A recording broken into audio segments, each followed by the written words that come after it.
Hey, today I want to talk about Airbnb because I really do think that that company is really bad. And whatever you hear, it is the problem. I mean, this whole sharing is caring economy, in my opinion, is the problem. But I'm living in Madeira. I came here 6 years ago. I didn't even know I wanted to move to Madeira, but for some, stuff happened in my life and I ended up in Madeira and I was like, you know what, this could be the place just to stay. So this is how I came. It was before COVID.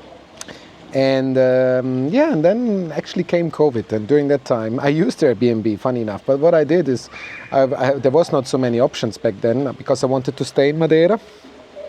And my options were either fly home or stay. And then I was looking for apartments on Airbnb. I looked for the most expensive one, penthouses, which were around 3,000 to 6,000 euros to rent per month.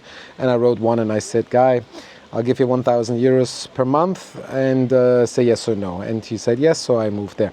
So in the end, I stayed in this apartment complex because after like 6 months, I was kicked out because it started to pick up again the normal tourism. So I found another apartment in that building, not in the penthouse, and I stayed there. Then I had to pay around 1,200 euros, which is for that time very expensive for Madeira. But it was worth it because it was exactly in Praia Formosa, which is a very famous beach, and I was exactly there at the beach, and it was really cool. It was 1,200 euros. And I really liked the apartment. I was really taking care of it. And but the problem here in Madeira is, or I think not only Madeira, I don't know how it's in your places, but the thing is you only get 1 year contracts, which makes it very difficult to plan. Because every year I was like hoping, please, that he renovates the lease, the agreement. And for the first year he did, but then in the second year he just decided, no, I'm not doing it anymore. And I asked him why.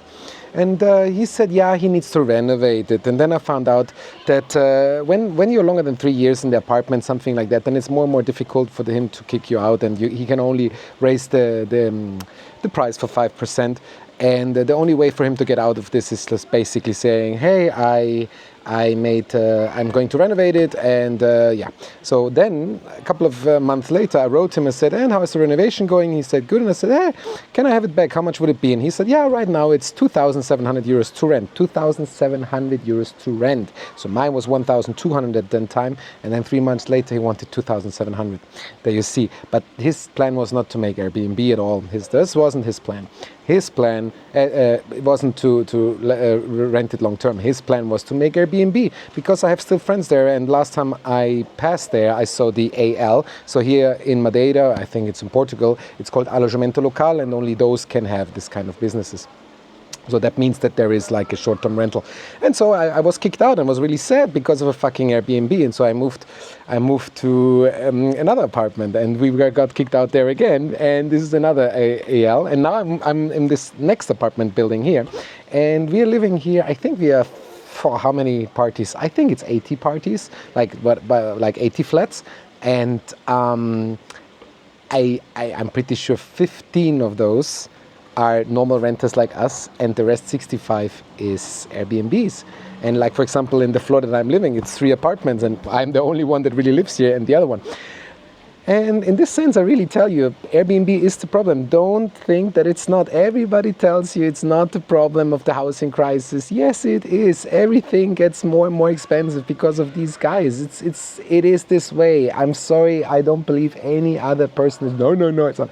Because it is, and it makes total sense. So first of all, they take away the flats. So which means that the flats or the house market is going more scarce, and that means it's going to be more and more difficult to get a place to live. Okay, so it makes sense, no? Usually it's here in Madeira. It became so ridiculously expensive to rent something, and this apartment that I got now I was lucky, I guess, but I thought until the end this is a scam because there's a lot of scams here as well. I really thought this is a scam, and at the end it turned out it's not, but we got it unfurnished for around 1,500 or something like this, and it cost us a lot of money to put just furniture inside. We're quite happy here, but we got a 3 years contract. But I said to the guy, I need a 3 years contract. I cannot live with a 1 year contract anymore. It's unfair. How should a young person, I mean, not young anymore, I'm 40, but how should we even plan or something? So, but what I mean with this Airbnb thing is that I'm seeing that how it's really working. No, this is just Airbnbs here. So here should be families. Here should be families with kids, but it's not. In the summer, the pool is full of drunken tourists. And yes, they are. They are not behaving nice. Why would they? They don't care. Funny story on the side, when I was living in the other apartment, there was also a lot of Airbnbs around us. And I was doing the parties, and I did so many parties that Airbnbs knocked at my door at 3 o'clock and said, can I please be quiet? And that was a little bit a weird situation, I would say, because it was like, dude, I live here. You're fucking tourists. I don't fucking care about you. So, yeah.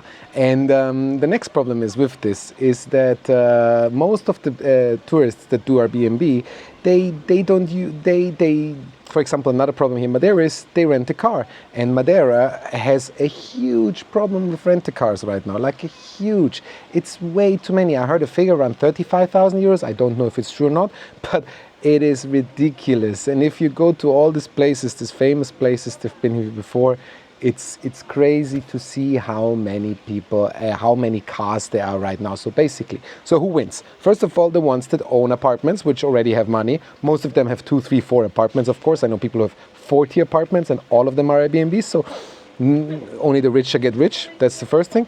Then the next person is the car rentals, which most of the car rentals are not locals. It's also companies that do that business. Then all of them, most of them don't go to restaurants. Yes, some do.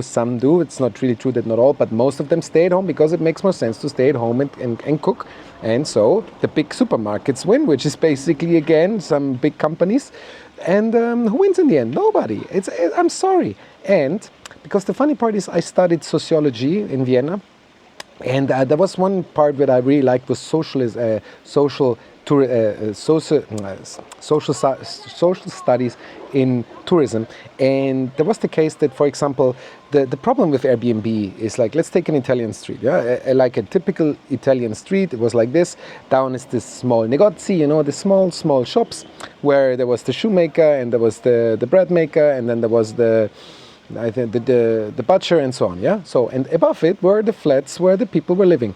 And they went to work, and when they went home, they went to these little shops. And, yeah, they basically bought their stuff, their bread and everything. So this is how it lived, and this was this Italian style that we all loved so much.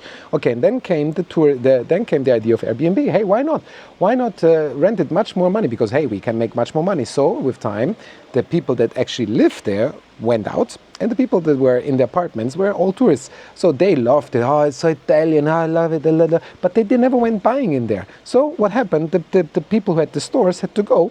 Obviously, they had to go because they made no business. And then came some small Chinese shops. Nothing against Chinese, but it's one after the other that sell the same bullshit that nobody needs. And the whole Italian flair was gone. And this is the problem of Airbnb. And I really have to tell you, yes, it's a problem. And I really don't like people anymore that use Airbnb. I'm sorry. And then it's the only business that everybody has this idea, oh, let's buy another house in somewhere else where it's cheap and make an Airbnb of it. That's their whole business model. What the fuck is wrong? Why don't you just... It's not fair. I really don't think it's nice. It's not fair for the people. No, I'm sorry. It's not. It's not. And I'm seeing it here.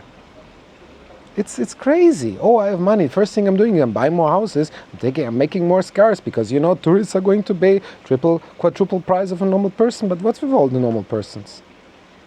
And then it's this other side that I also don't understand. When the tourists come and they say, oh, they want to be with the locals. Who fucking thinks that the locals want to be with you? They don't want to be with you. I mean, maybe one day say hi, but not all the time. What is that? Think about it. Maybe you live in a small town and all of a sudden it became so famous, a lot of tourists come and they all want to hang out with you. Hey, because you're the local. No, they don't. They have their own lives, their own problems and everything. So yeah. And then I'm actually working in the tourism sector, so I know a lot about tourism. And I'm like, if I'm making holidays, why would I not go to a very nice hotel? Why would I not go to a nice hotel? It's in the end, as I'm seeing it, it's getting more and more cheaper even to be in hotels. So, yeah, that's my problem. I really do believe that Airbnb is the problem. It should stop, and I'm seeing it more and more. The effects on the sharing is caring economy. It's all bullshit. It's all bullshit, and it's sad. It's sad. I'm not saying don't travel when you can afford it. Go to hostel. I traveled with a backpack through all South America and Central America. Yeah, hostel style. Fuck it. It was fun. But no, I don't get it. It's so weird. And I mean, also, I know that I'm living where other people, like literally, I'm doing vacation where other people are living. The whole thing is so weird, this whole concept. Anyway, I don't like Airbnb. That's my first. See ya.